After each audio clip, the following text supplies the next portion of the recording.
Olá! Sejam bem-vindos a mais um episódio do Bate-Papo em Libras. Hoje estamos com um convidado bem especial, o Marcos Luque. Tudo bem? Seja muito bem-vindo ao nosso bate-papo. Bem, primeiro eu gostaria de agradecer o convite para participar dessa entrevista, por ter a oportunidade de estar aqui nesse bate-papo em Libras para falar sobre minha tese.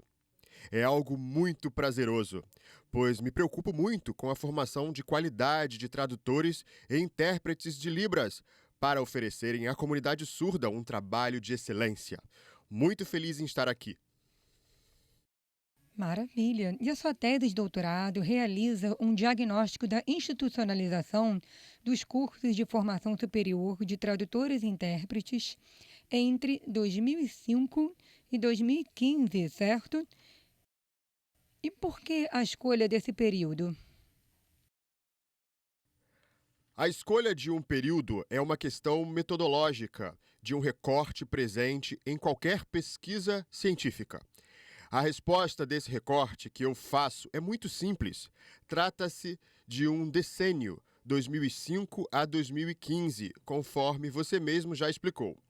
Esse recorte temporal foi feito com base na regulamentação do decreto que estabelece o prazo para a criação dos cursos de formação de tradutor e intérprete de Libras língua portuguesa no Brasil. O decreto 5.626 de 2005, sobre o qual toda a comunidade já tem conhecimento. Dentre outras disposições, no capítulo 5º, artigo 7º, regulamenta-se que a formação de tradutores e intérpretes de Libras língua portuguesa deve efetivar-se por meio de curso superior de tradução e interpretação com habilitação em Libras língua portuguesa. No entanto, somente em 2008, 3 anos depois do decreto, que se criou o primeiro curso superior de tradução e interpretação pela Universidade Federal de Santa Catarina. Excelente, muito interessante.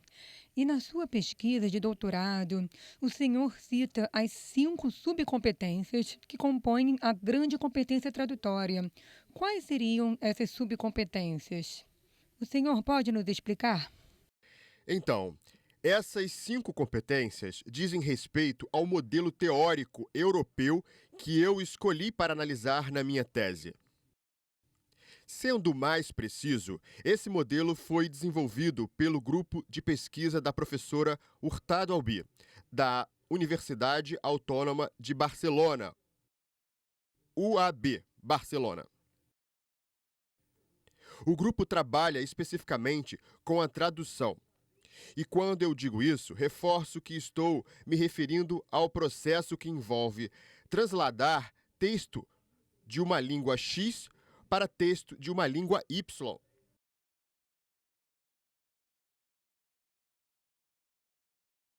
Não estou falando de interpretação. E quando falamos em competência tradutória, estamos falando de uma competência maior, composta por outras competências e habilidades, ou seja, subcompetências. Podem ser subgrupos ou um guarda-chuva com 5 subcompetências, como você fez. As 5 subcompetências, segundo esse grupo de estudos, são: Número 1. Subcompetência bilíngue. Essa subcompetência é composta principalmente por conhecimentos operacionais para se comunicar nas línguas de trabalho do tradutor.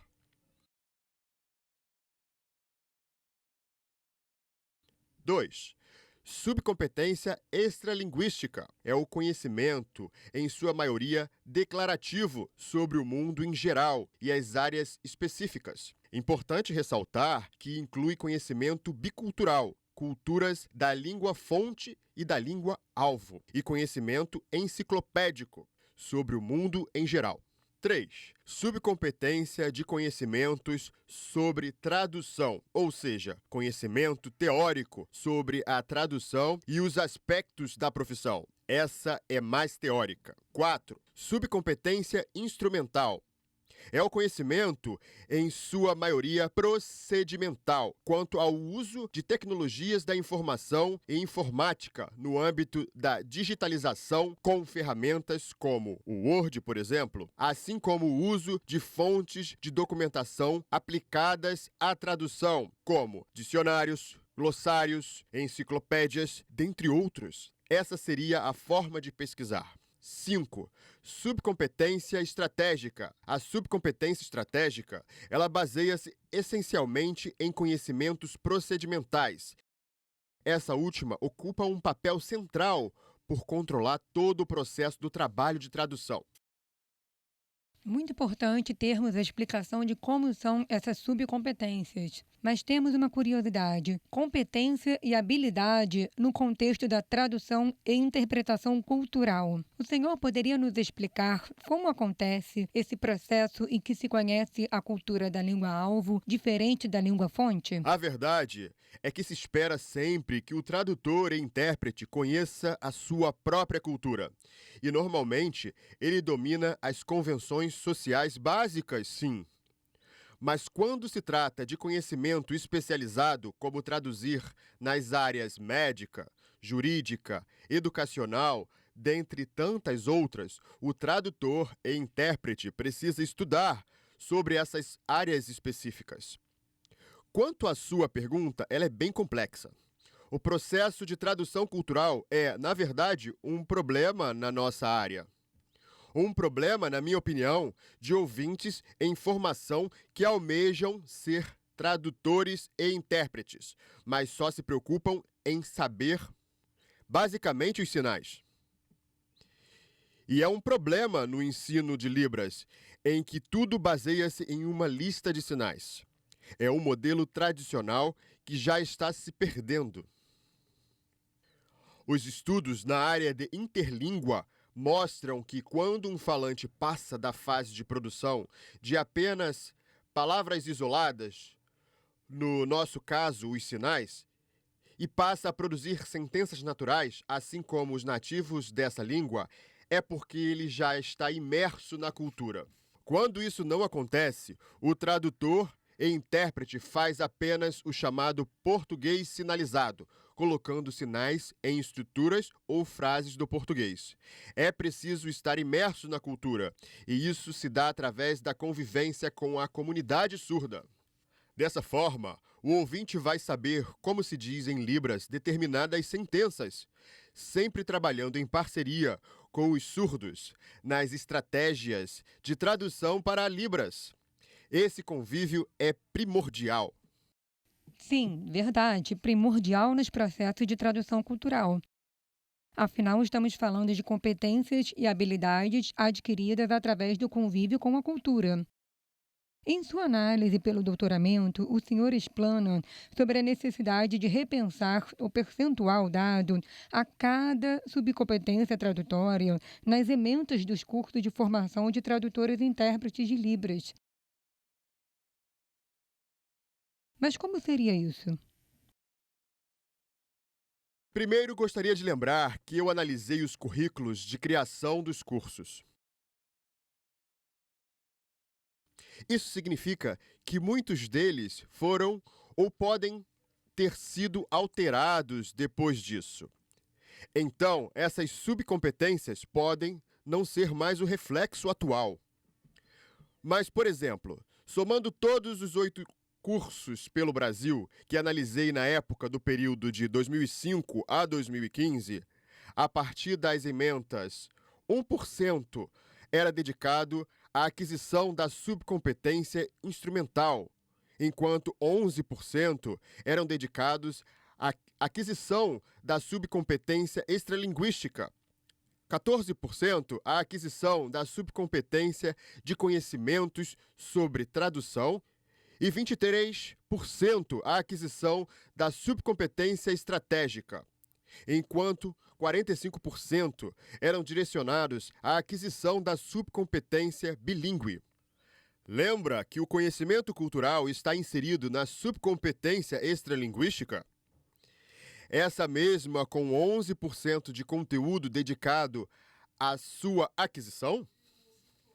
Então, eu gostaria de fazer um paralelo, levando vocês a refletir sobre a subcompetência bilíngue, com 45% dedicados à mesma.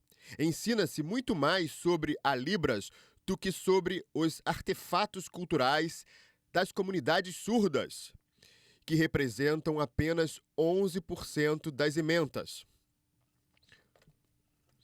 Por isso, acredito que precisa ser revista a forma como se organizam as subcompetências nos currículos dos cursos, para não ficar 45% sobre a língua e apenas 11% sobre a cultura.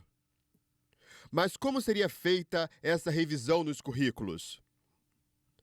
Descrevendo primeiro as competências necessárias ao mercado de trabalho, entendendo-se o que a comunidade surda espera para alinhá-las à formação do tradutor e intérprete. Como reflexão, esclareço que temos realidades diferentes entre Europa e Brasil, e entre as línguas de sinais e as línguas vocais. Levo vocês também a refletir que uma coisa é analisar documentos. Já outra coisa é analisar o trabalho feito pelos professores em sala de aula. São questões diferentes. Então pergunto a vocês que nos assistem: é possível, no ensino, separar a língua de sua cultura? Uau! Realmente é fundamental conversarmos sobre a formação do tradutor e intérprete e o papel desses profissionais, principalmente agora com o reconhecimento da educação bilíngue pela Lei 14.191, certo?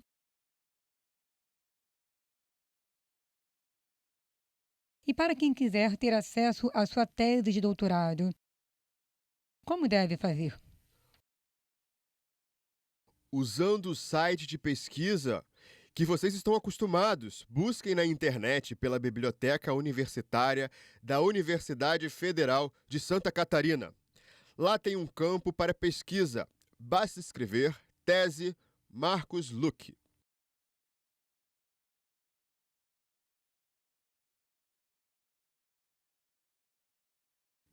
Lá encontramos a relação de dissertações e teses de doutorado realizadas pela UFSC, pela área de Libras. Está disponível para todos que quiserem acessar. Muito obrigada por ter vindo ao nosso bate-papo em Libras.